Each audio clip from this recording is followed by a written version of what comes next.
All right, welcome back, everybody. Another episode of the Unwired Appalachia Podcast. We got Bobby Gilliam back with us again. He's turned into the regular co-host. So, welcome back again, Bobby. This week we're going to talk baseball.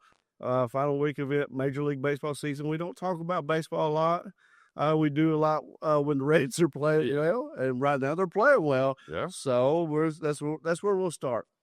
NL wild card, Reds are one game back. Last week when we kind of mentioned that, I didn't think they had a shot. Right. What are you feeling with this team right now? What's their chances to sneak in? Well, as a longtime Cincinnati fan, you know, as soon as they get like a little step in the door, they try to take one back to get you right back. So, right now they're taking on the Pirates, team eliminated from the playoffs. Didn't even run with Paul Skeens the first game, and yet you still lost that game. Like, these are the kind of games you need to win if you want to make a run in the playoffs. I mean, you might be able to get there, but you're going to be out in the first round. You can't beat the teams you need to beat. It's such a roller coaster. I think he touched on what being a Reds fan is. It's such a roller coaster. The highs are high, the lows are really low. Going into last weekend, they swept the Cubs to get back in the race, have a chance yesterday against the Pirates. You sweep the Pirates, you got to be feeling good. Right. There's 5 games left now. We got 2 left with the Pirates, 3 with the Brewers. That Brewers series now gets a little harder every game that you're going to win. You got to stack these last 2 against the Pirates. And like you said, Skeens didn't play the first game, but he's scheduled to play second game. Yeah.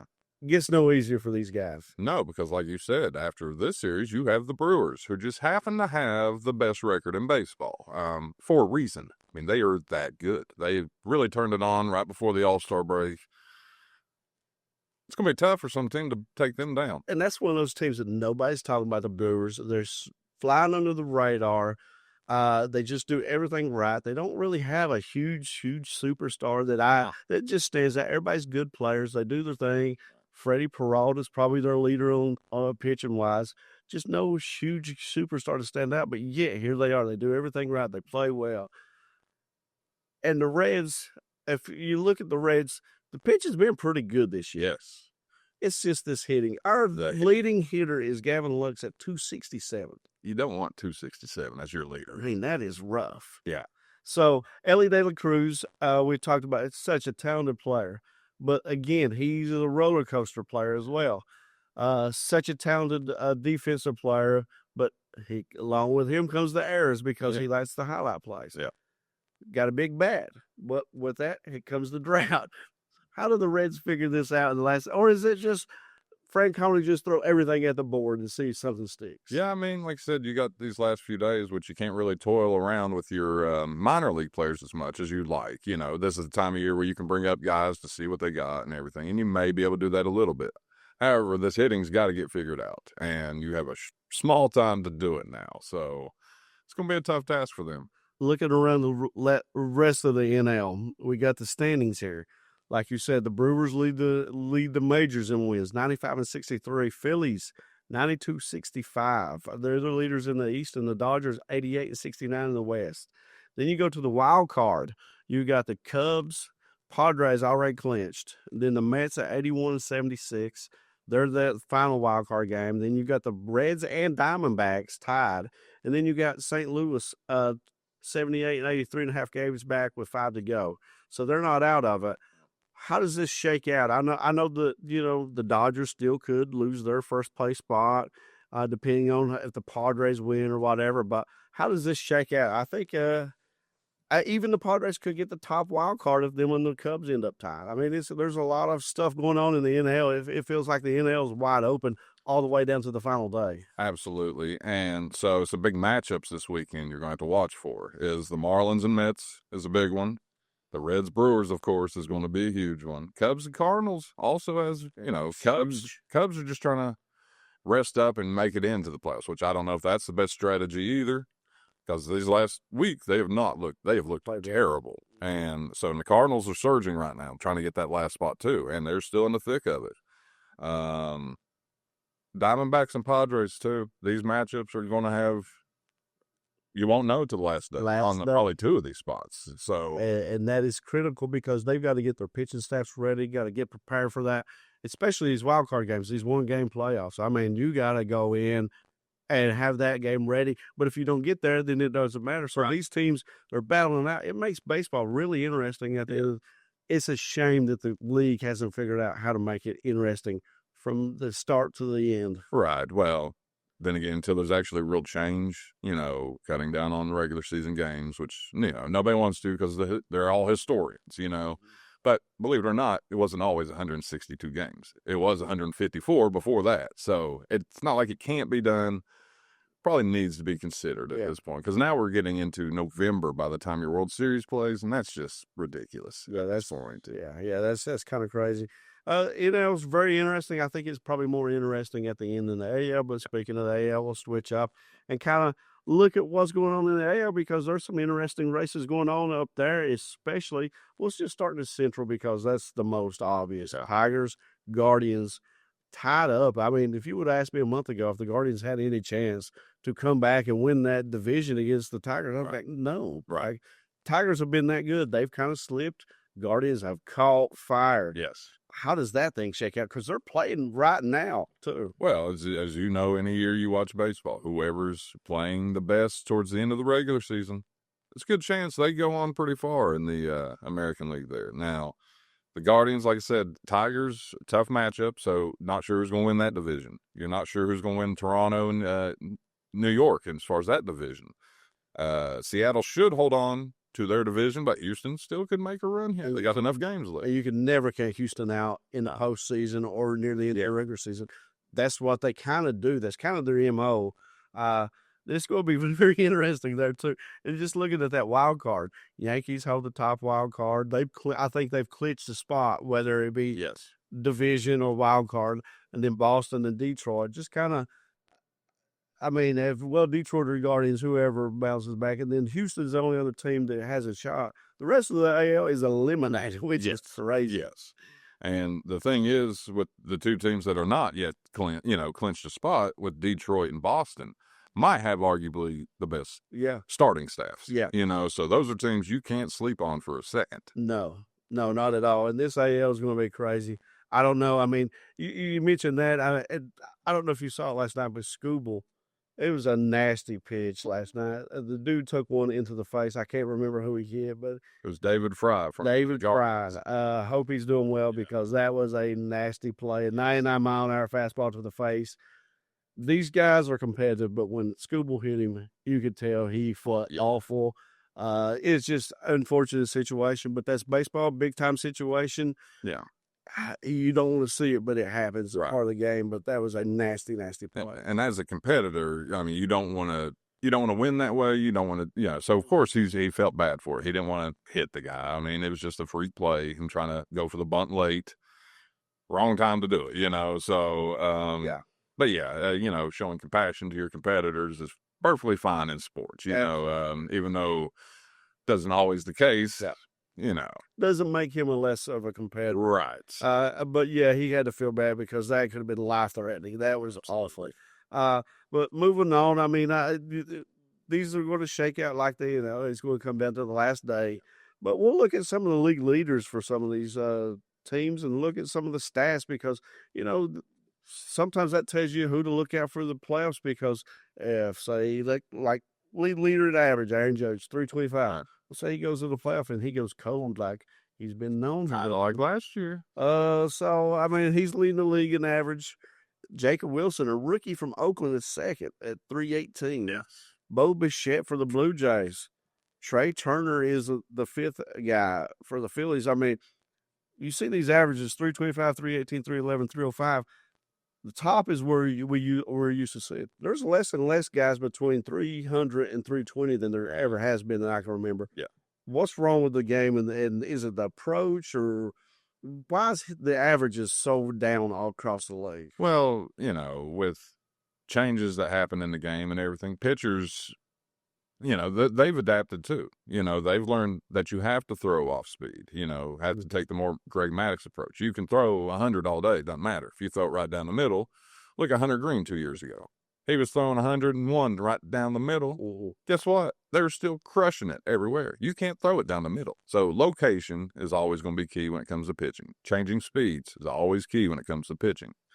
You got to have that, you know. And with the higher velocity, these guys are taught more of how to hit with launch angles instead of shortening your swing. And with the higher velocity, they want to say the long ball. They want to say the doubles, extra base hits. I don't know if that's the right approach for that. If I'm a hitter, I just want to go hit. Right. Well, you can watch videos of older hitters, you know, whether it's Tony Gwynn, Will Clark, all these guys who are 300 average for a career type hitters. Mm-hmm. Listen to them. They weren't buried in a stat sheet. You know what I mean? They're not looking for certain things. You have to look for the ball. Mm-hmm. That's the thing. You locate when you pick up the ball is how good of a hitter you're going to be at that point. So I just don't know if they're not training that as much, if they're relying too much on stats and not just the eye test, because you have to be able to see the ball to hit it. So yeah, and then when we talk about the average dipping, look at the home runs. That's the next category we're looking at. They're up. You know, they've been up for past 10, 15 years. Right. Cal Raleigh's leading the league at 58. Then you got Kyle Schwarber at 54. Shohei Ohtani with 53. Aaron Judge, 49.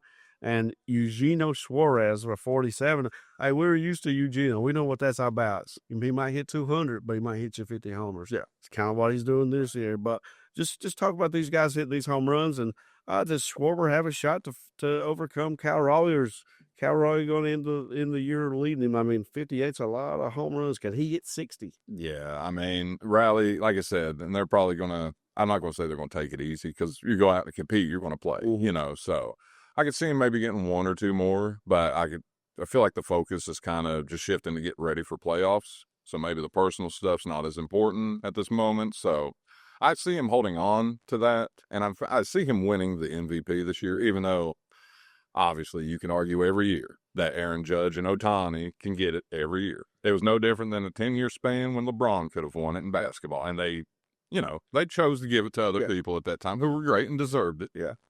But if we're talking most valuable, you know what I mean? Yeah, it's just like Jordan for right. In his prime, you could have gave it every year. Right. And speaking of that, here's some of the other reasons why you see these guys' names in multiple categories. Schwarber, 130 RBIs leading the league. Yeah. Then you got Pete Alonso, 123. Cal Raleigh, 121. Suarez, 113. And Riley Green, 110 for the Tigers. Pretty good. Really, really impressive. So when you see names like that, they're doing it in multiple categories. To me, that's what makes MVPs. That's why I think Cal Raleigh is a legit MVP. I think that's why Kyle Schwarber is a legit MVP. Right. They're not just doing it in one category. Right. So just talk about that. Those RBIs. That 130 is a pretty good number. You don't see that a lot. Well, not only that, though, if you go across, like you said, you look at batting average, hits, runs, you're going to see a Phillies player up there. Somewhere. So that is the team really this year that if you're coming out of that National League, you're probably going to have to go through Philly. Mm-hmm. I know the Dodgers are the reigning champs, but they have struggled this year, even though they're playing better at the end. Got a lot of injuries on that team, too, though. So a lot of injuries. Phillies have been hot pretty much most of the year here. So and it seems like, and each year's different. Yeah. But last year, Phillies turned it on in the postseason. Right. Couple busts here and there. Who knows what happened? Right. But the Dodgers are so talented last year. But Phillies always turn it on this time of the year. We talked about some hitting stats. Now let's look at some pitching stats. Max Fried leading the league, 18 for the Yankees. What a comeback. I don't know if baseball does the comeback part of the year, but no. Hey, he has to be a candidate if they do. Definitely has to be. And then Garrett Crochet for the Red Sox, 17. Carlos Rodon for the Yankees, 17. Freddie Peralta for the Brewers, 17. And then Brian Wu for the Mariners, 15. You see these guys, and then again, top teams. Yeah. Well, they have pitching, hitting. Yeah. Yankees got two of the best pitchers right there. I mean, that's going to be tough to overcome in the postseason. Scary thing for the Yankees is Rodon. So he's a guy that, when he was getting his contract and all the attention, he kind of went back. Yeah. But if you notice, he's really not had a lot. Nobody's talked about him much. And he's just quietly got back to his form. And he might be probably the third most dominant pitcher in the American League right now, behind Skubal and Crochet. Yeah. So, and he's one of those guys that just does it quietly. Yeah. His stuff is not as impressive as some of the other guys, but he hits his marks. He's always there. He's always in the game. It seems like he never gets lit up that I really know of. Right. So, I mean, these guys right there, I mean, that's impressive. Usually you see guys 18, 20 wins. They're in Cy Young. I'd imagine all these guys are probably in the mix. Should be in the mix, yeah. I don't know who would stand out to me, whether you give it to Freed or Rodon on the AL or even Scooble. I don't know his final numbers, but I know he's been good for most of the year. Yeah, and Scooble already winning one probably doesn't help his chances. However, Crochet's right there too. I mean, so him and Freed and Rodon could all three be competing for that spot. Even Scooble still. Yeah, and then it should be Peralta probably in the NL, him and Skeens competing because Skeens, I mean, no fault of his own. We'll move on to the next pitching stat. ERA, Skeens is leading the league 203. Yeah. Just no help hitting wise behind him. Right. It's unfortunate when you have a player that good. True. That's why Pittsburgh never keeps pitchers. Right. And he's kind of pulling a Blake Snell right now where, he's rarely going past the sixth inning. Yeah, if he does get past the fifth inning. And yet here he is with a almost under 2 ERA. Yeah. Dominating people, just can't get the help, Yeah, and then Scooble is second in the league, 2.21 ERA. Hunter Brown for the Astros, another guy that's had a fantastic season. And then Suarez for the Phillies, 2.57, a guy you never hear of. And then Yamamoto for the Dodgers, 2.58. That's your top 5 ERA guys. All these guys have had solid seasons. All of their teams are pretty good, or other than Skeens, are all pretty much in contention. Yeah. I mean, I think that's when we were looking at the wild card of the leaders, that's the one thing when you look at league leaders, it usually reflects that. Right. Yeah, 100%. And like I said, that's why we're seeing a lot of Phillies. You're seeing a lot of Yankees. You're seeing all these things. Brewers are even kind of sliding in there. And Brewers, like I said, like Rodon in a sense, they're just quietly kind of just destroying everybody. Like, they went on such a run that people just gave up, The Cubs have third best record in the National League. They're 7 games back in the division, so it's just that team is crazy. But I guess final thoughts before we wrap up. How do you see the Reds? Do they squeak in? Do they just miss out, or is it just who knows? To me, I'm not holding my breath. I'm a Reds fan. Yeah. If they get in, I'm going to be so excited. If they don't, I'll try not to have too much of a heartbreak, but I probably will. Yeah, I mean, like I said, it's impressive they even made this late run because, we're ready to give up 2 weeks ago on them, and the Mets always seem to find a way to kind of just let it slide through their fingers. So, really, the biggest threat at this point, Diamondbacks and Cardinals, because you can never rule out the Cardinals. They always just seem to poke their head around and show up when they don't need their being. Hopefully, we take care of business with the final two against Pittsburgh. Yep. If that happens, great. And then hopefully when we get to the Brewers, they got everything locked up. Hopefully they rest some of their guys and get ready for the postseason and kind of make it a little bit easier on the Reds where everybody else is still in competition. Right. That's our best way in, I think. Yeah, you can't go in expecting to sweep the Brewers. Your best hope is you try to take 2 out of the 3. If 1 out of 3, okay. 2 out of 3 would be great. It's just a team that's almost impossible to sweep at this point, So, but you're going to have to play your best ball, and you're going to have to, like I said, pick up some wins against the Pirates and make that journey a little bit easier. Yeah, final season of baseball. Postseason is going to be fun. I know you're looking forward to it. I'm looking forward to it. Do we want to talk about anything else, Major League Baseball, before we wrap things up? We do. Who's your prediction? Who you got? My prediction, I like the Reds to sneak in. I'm going to do. I'm a homer. I don't pretend to not be. Okay. I'll say they sneak in. I'm not saying they win a game once they get here. Right. But overall, I like the Phillies. And then let's go AL. Who did I say before? I can't remember who I said before in the AL. Let's go Toronto. Nobody's talking about Toronto. They've been consistent. Who do you like? I like that pick a lot. I want to lean towards the Phillies. I really do. Padres and Dodgers do scare me. And it's funny, like I said, we're talking about the Brewers having the best record in baseball. I almost don't think they're going to make the World Series. It's just how baseball goes, You never know what happens comes playoff time. But I would like to see a Cleveland and Philly matchup. Just because Cleveland is hot as they are right now. That would be fun. Houston and New York's going to be thorns in everybody's side. No matter what. You could come in, be 20 games better than them. They're going to find a way this series. So you have to watch out for them. Cleveland could sneak in, though. I mean, they're good enough to beat these teams. Now, losing Fry might hurt them, might not. Bo Naylor's been hot behind the plate, too, so they didn't really lose a lot at catcher. But I would like to see Cleveland. Unfortunately, when Cleveland makes a World Series, they're probably not going to win it. So I'm going to say Phillies 4-2 over Cleveland. So I didn't pick a winner. I like Phillies to win, but I like them over Toronto. I wouldn't be surprised if you see the Dodgers get healthy, and I mean they got everybody. I wouldn't be surprised to see the Yankees get in there. But who knows? This, like you said, is who gets hot at the right time and stays hot.